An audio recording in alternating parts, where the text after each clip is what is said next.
Welcome back to another SCP reading, dear researcher. Today we'll be reading SCP-166, Just a Teenage Gaea.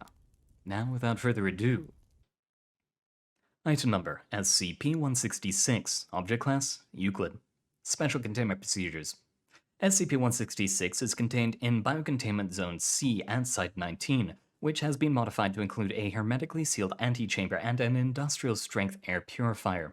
Containment staff must wear the specially designed 166 biohazard suits at all times when inside SCP-166's containment area. Due to SCP-166's unique physiological needs, a variety of loose-fitting organic cotton clothing has been provided to be rotated monthly. All meals are to be cooked according to the guidelines provided, with as little inorganic additives as possible. Reasonable requests for personal items and modifications to the containment suite may be granted upon approval by a, and the following is crossed out, level 4 or higher authority. Not crossed out is update. All requests by SCP-166 must be approved personally by Site Director Light. To date, SCP-166 has requested a copy of the Holy Bible, Doi Rhymes Challoner Revision, granted. A Catholic Rosary, granted. Access to a Catholic priest for confessions, mass, and other sacraments, previously denied, and now Chaplain Davis has been scheduled to meet with SCP-166 on alternating Sundays after a thorough decontamination process. Various books and magazines, mostly religious in nature, granted pending review and approval of contents. A telephone with which to contact the abbess of the Our Lady of Mercy Convent in County Galway, Ireland. Previously denied, then granted, and now overruled by order of the Site Director. Denied. Description: SCP-166 is a European female human in its late teens with ungulate features, possessing antlers, hooved feet, and a short tail reminiscent of Rangifer tarandus, or the common reindeer. Despite these obvious abnormalities, DNA analysis reveals no abnormal genetic traits.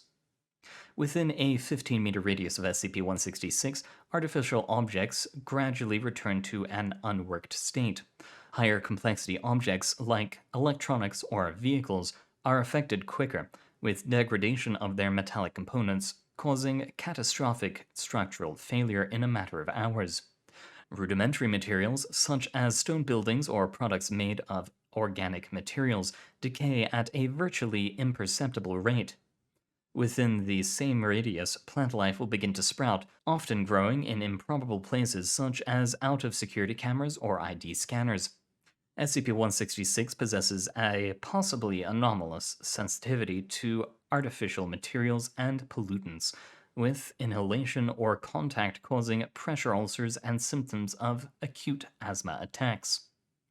In one case, physical proximity to a smoker caused SCP-166 to undergo a severe asthma attack, even though the doctor at the time had not smoked a cigarette for 3 weeks.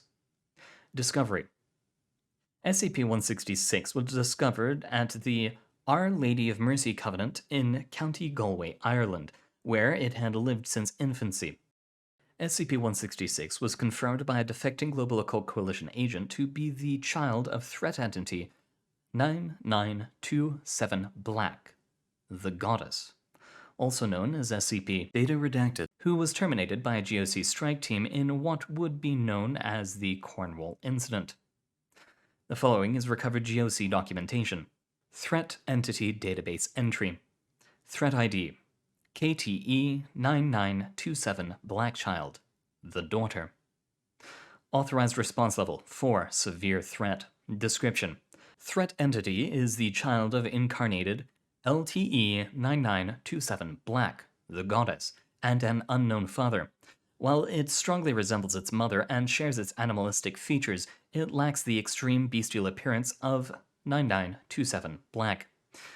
Possesses minor chlorokinetic abilities, but primary reason for threat entity classification is the instinctive knowledge and eligibility to enact occult procedure Clockwork Black Child Havila, a worldwide ritual working that would irreversibly regress human civilization to Neolithic standards. Strike Team Lancelot neutralized 9927 Black in the 1900s in England during an operation that would later be known as the infamous Cornwall Incident, but were unable to confirm the liquidation of 9927 Blackchild due to the death of the strike leader, Agent Ukulele. Ukulele was posthumously awarded the Silver Aegeus for his lifelong service to humanity. Liquidation.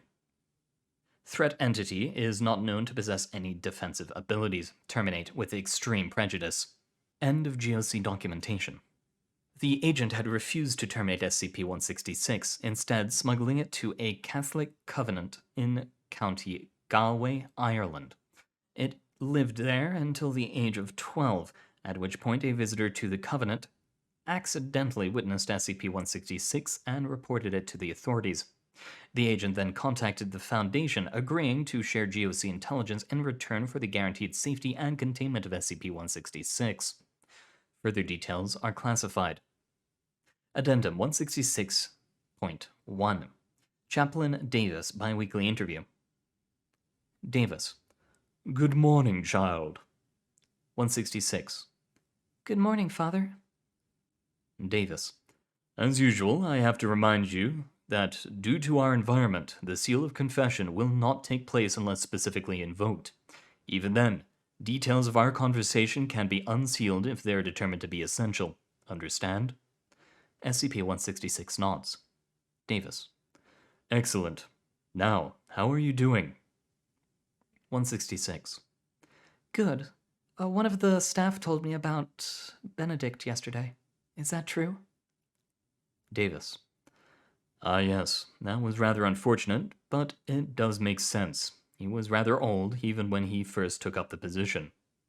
Now he can rest, knowing he served the church well. 166. Do you know who's going to replace him? Davis. Speculation has abounded, but it could be anyone. These are difficult times after all, with all the recent controversies. They may want a fresh face to represent the church, or they may go with a man who's dedicated years of his life. Who knows? They may even pick a working-class man. It certainly would give people something to talk about. 166. I guess so. 166 and Davis sit in silence. Davis.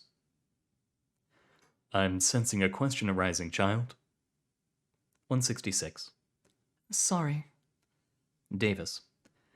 No need to apologize. That is what I'm here for, after all. What is it? 166. It's just...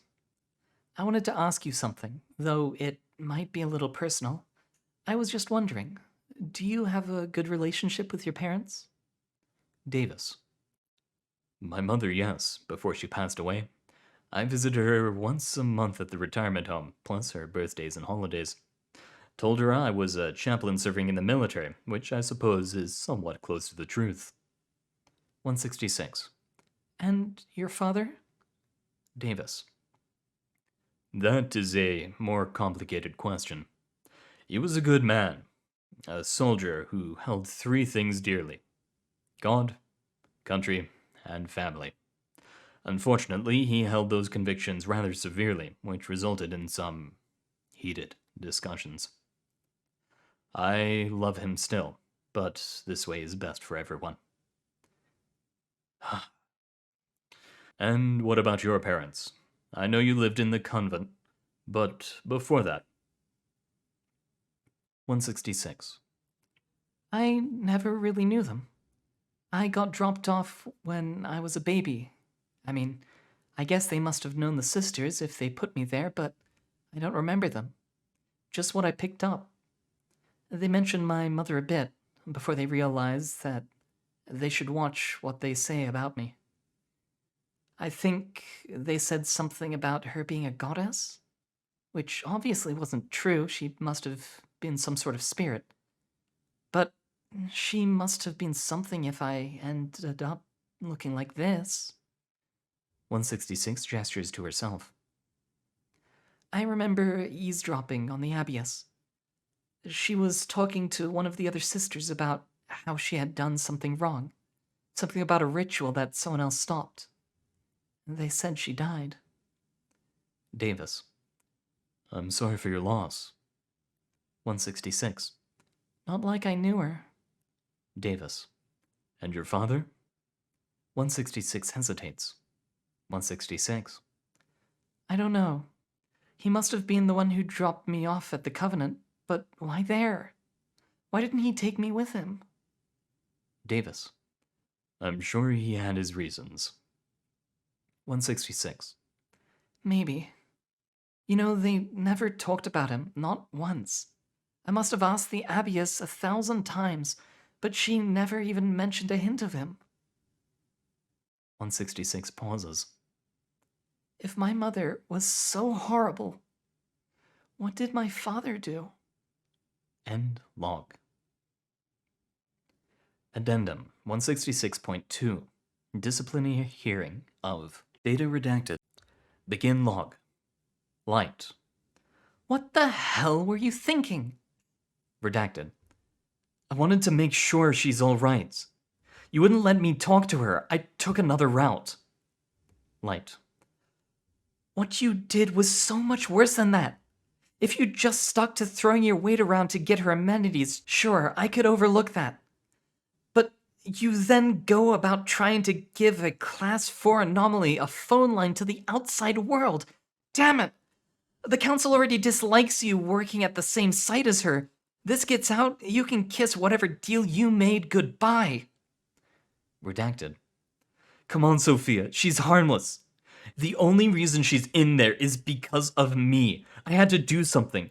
Was the Foundation just going to let her grow up thinking that her... Light. Before you say another word, remember that this will be public to everyone with a Class 4 clearance. I can redact your name, but I can't stop people from putting the pieces together from an ill-timed outburst. Redacted remains silent. Redacted. 16 years. 16 years where she couldn't walk through a city or catch a movie or just go shopping. Doesn't matter if she's in a Covenant or a Foundation cell, she's being locked up for something she had no choice in. All because of me. It isn't fair. Light. I know. Redacted. And I can't do anything about it. I could send a strike team anywhere in the world. I know secrets that the most powerful people in the world would pay billions for, and yet I can't even so much as talk to her. Let her know that she's not alone. Light. You've done the best you could. Much more than anyone could have expected of you in an impossible situation. Redacted. Funny how little that makes of a difference. Redacted falls silent. Redacted. You know, I don't care. Just write me up. Let's just get this over with. Light. I'm scheduling you for 6 2-hour sessions with a Foundation psychologist. I'll make sure it's glass. He signs off at the end of it. We can expunge this from your record. Redacted. Light. Data redacted. Redacted. Yeah. Yeah, I know. Thank you, Sophia. End log. On 05/08/2013, the following note was discovered within SCP-166's containment area. Data redacted. I first met your mother when we were little more than children. She had hooves for feet and starlight in her eyes. She was beauty and nature incarnate, and I killed her with my own 2 hands. Eden isn't a place, it's a state of being. They want to take us back to it, and I stopped them. I took paradise away from us for a second time. I have never regretted my actions on that day, except one. That when you first met me on that day, you saw your father put a bullet into the head of your mother. I make no excuses, only explanation. You may not have remembered it, but I'm telling you Now, in the hope you understand why I did what I did, I hope you forgive me. I love you. I wish I could have done more for you. The best I could do was leave you in the hands of kind and loving people and hope they would raise you in my place. From what I've seen, they did well. I'm sorry you couldn't stay with them. I'm sorry they've brought you to this place. I promise to do my best to make sure your stay here is pleasant. I promise to keep you safe. Happy 16th birthday from your loving father. Alright, and that's where we'll end it here today. Thank you for coming to the reading, dear researcher. It's been an honor doing it for you, and if you want to know more about ancient ukulele, he is also known as Dr. Alto Clef, and there's a little bit about him in our SCP Resurrection readings. But thank you very much for coming. It's been an honor reading for you, and I wish you luck out there. Good luck and goodbye.